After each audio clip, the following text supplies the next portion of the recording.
Okay. Okay, thank you all so much. I'm going to be very, very brief because I know you all have your meeting. I'm so glad to be here. And as I said, we are moving forward. Thank you for inviting me, the host. I thank you so much. You have even explained so much, but I'm going to just go briefly so that people will know how we started, why we are where we are, and where we are going to. We are so close.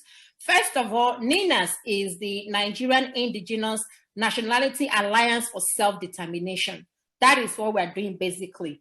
We are claiming our territories. We are claiming our positions. We are claiming our land. So this is not about Fulani telling us what to do. This is us saying, we the people, we want what belongs to us, what rightfully belongs to us. We are not going to fight over it because it is ours. So we're not going to fight over it. So this is ours. So I just want you to grab your indulgence and give me just a few minutes to explain how it all started. I'm not going to go into too many details, but I'll just show you how everything started. First of all, in 1999, when the Constitution was written, in actual fact, that Constitution was not written. It was actually adopted through Decree 24. That was adopted in 1979 Constitution through Abdulsalam Decree 24, turned it into 1999, and made a mess of everybody.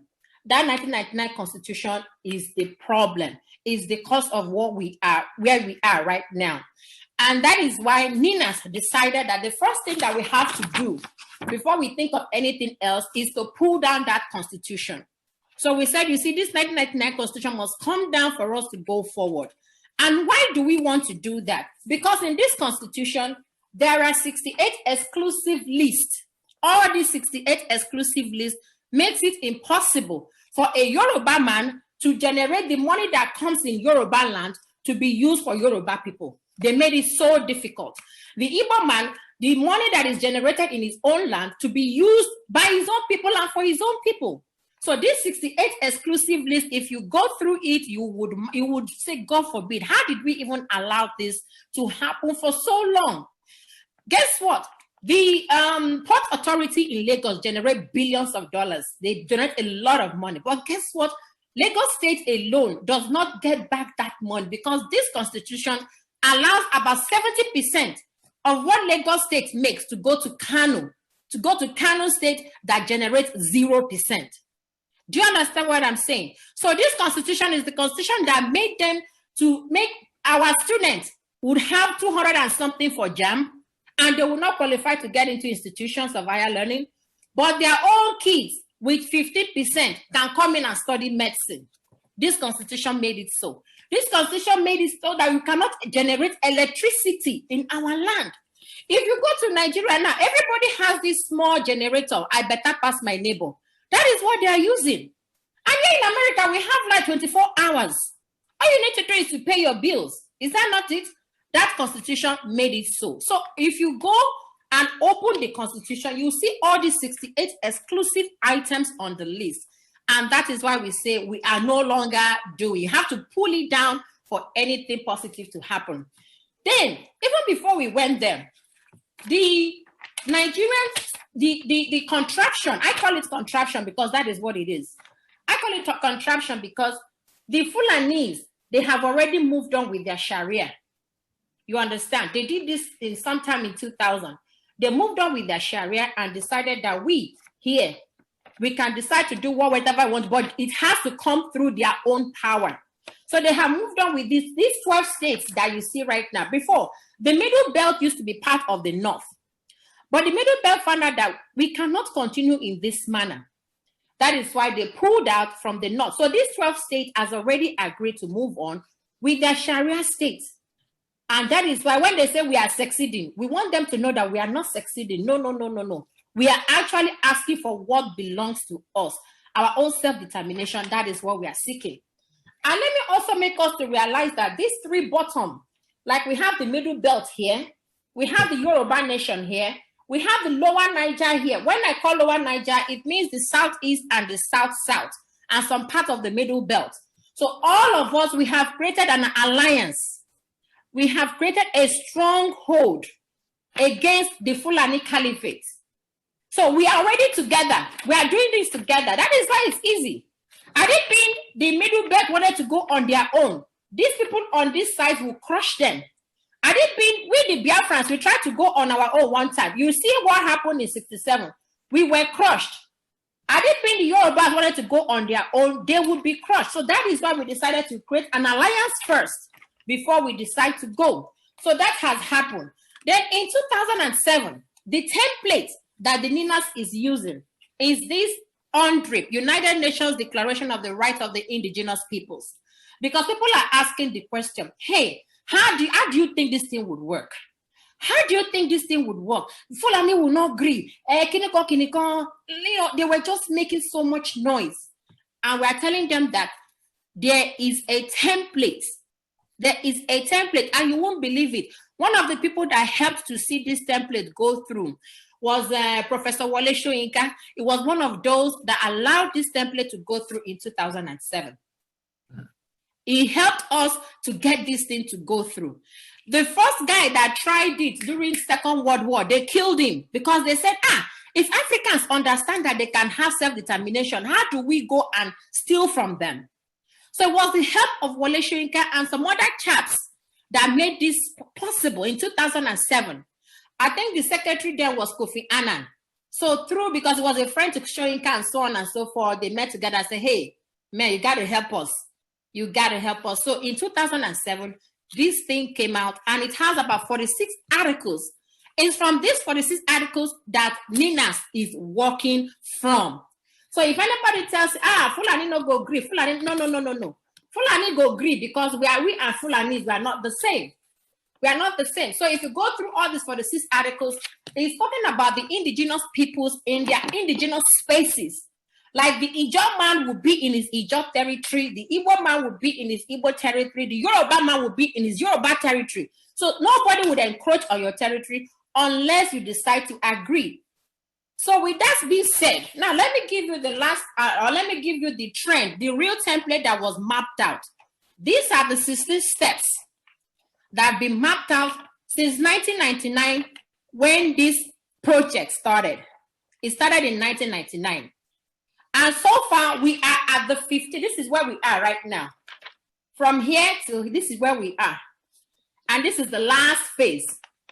We are on number 15, where we are, because we have done the constitutional force majeure. We did that in December 16th, of which I am a signatory.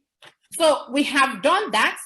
This is the last phase of where we are, right? We are on the 15th. We are moving to the 15th. And we will now get to the 16th, and that will be the end.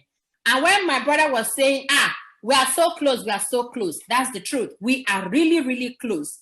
So we are going to finish from here and go down to this last part of the entire phase. It has taken 21 years in making. You understand? And why we decided to go through this platform or go through this pathway is because we don't want any war. War will not benefit us. Yeah. We don't want anybody to die for no reason, especially when all those things belong to you. So that is why we had to go through this part.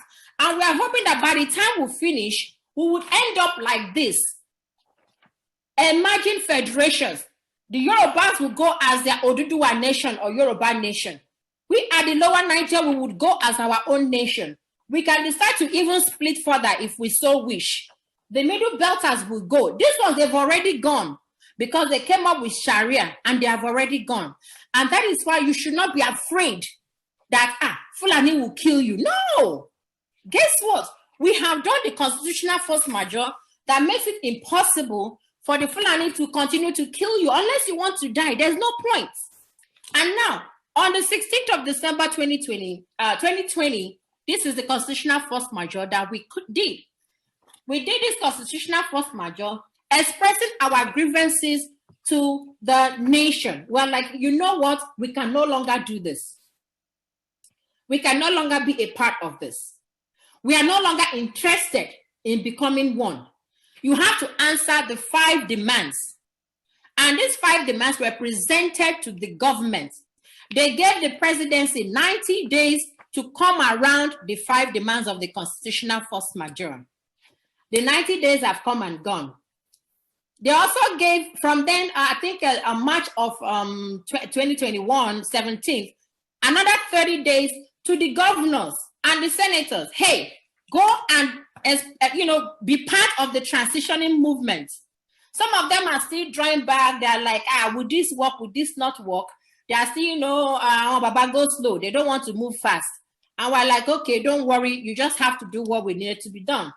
But right now, starting from the 17th of April, we have given our people 120 days.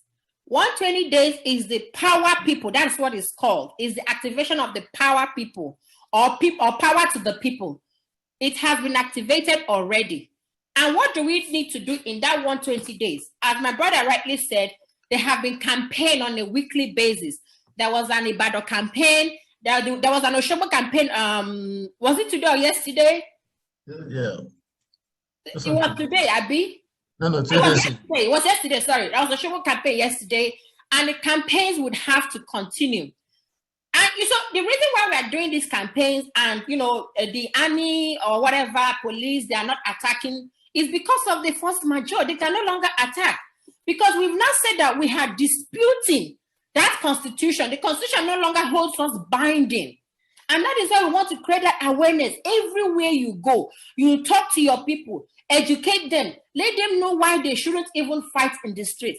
Let them know why they should all come together, because everybody has to come together to agree on what we are doing. So the campaign is very, very effective. I watched it yesterday. I saw Sunday Igboho. I saw Koiki. I saw a lot of people out there.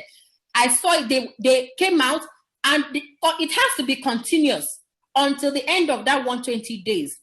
And what are we looking at that 120 days? We have already told the owners of the land, this is you and I, my own land, your own land, that, hey, once that 120 days comes up, you have every right to do whatever you want to do. And we have told the government. They are pretending as if they are not listening. And they're pretending that what we are doing is online. It's not online, no. There is so much work underground. There are not so many things I can tell you now, but there's so much work underground. The United States is involved. Even the UK has answered. The EU has answered. They say, no. They cannot deal with this because they know that we are legitimate in what we are talking about. And the UN is so much in support because guess what? We have to go through the 100. If we did not go through that 100, they'll say, what are these people talking about? You understand? So we went through the 100 that was proclaimed in 2007, and that is what is helping us. So to wrap it up, with the 120 days, what we are looking forward to, as I said, we're going to have referendum. The referendum would be supervised by the United Nations. I saw somebody doing wasn't a little advert that there will be referendum on June 12th. I don't think so. We have to end our 120 days before that referendum. And any referendum that you do online, it's not acceptable. No, the United Nations has to supervise the referendum. So let us not be carried away. Because some people will say, June 12th, come on, it's for Yoruba Nation. These people like these Fulani guys, they know that their time is up. They know that already. So they're looking for loopholes. They're looking for who to bribe. They're looking for who to give money. They're looking for so many things. So people should not get carried away. There is no referendum on the 12th. I mean, you can verify that. Brother Shehu, you can verify that. But I know personally that there is no referendum. It's confirmed already. Yeah. Okay, good. So don't get carried away. The referendum has to be supervised by the UN. And by the time we have this referendum, the Oduduwa nation would emerge. Everybody, my own nation would also emerge. That does not mean that I will hate my Yoruba brother or whatever. No, we'll still be friends. If I have to come to your country, I get visa. But the bottom line is that the ECOWAS visa should be able to be easy for me to go up and down. So don't even get that, if Igbo goes, this will happen if Yoruba. No. Let us go first of all, because the things that we are hoping to get at the end of the day is innumerable. We can't even count it. We can't count the things that we would get eventually. Because guess what? If this thing happens, the cocoa farm that is in Yoruba land would bloom. Everybody will go back to farm. I think it's in Ondo, they have a lot of asphalt and bitumen, and yet we don't have roads. You can imagine that. My classmate in those days did a project on that when we were in Ibadan. He did a project, he got some samples, he wanted to quantify the amount of asphalt and bitumen in Ondo State. Massive. And yet, no good roads in Nigeria. Does it make sense? It doesn't make sense. The Ajakuta steel that is there, I've been there like even before, I can't even remember when.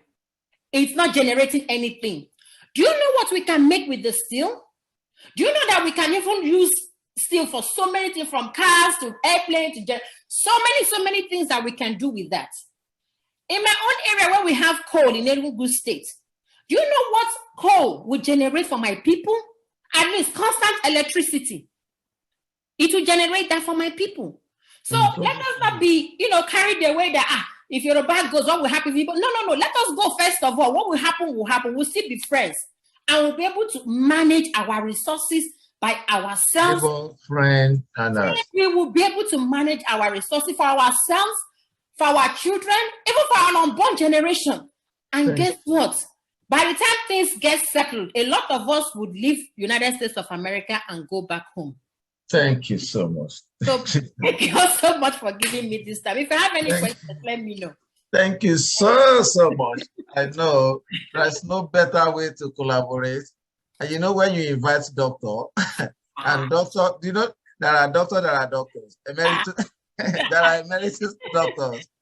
So we really appreciate you. Thank you so much for coming, Dr. Anosike. God bless you. God bless you. I know by the time we get to our bus stop, which is our own good place of very soon. Very soon. It is so soon. It's so soon. I can't even. I wish I could give it a date that is next week. It is that close. Honestly, it is that close. Yeah. Thank you so much. We have really enjoyed you, and we say God bless you. Thank you, my brother. Thank you, all of you. Always engage you more and more. Sure. We know that we call you any day, anytime again, you're going to answer us. Definitely. Thank you so much. All right. Thank you all. God bless you all. Yeah. Okay, bye-bye. Bye. Thank you. Back to you.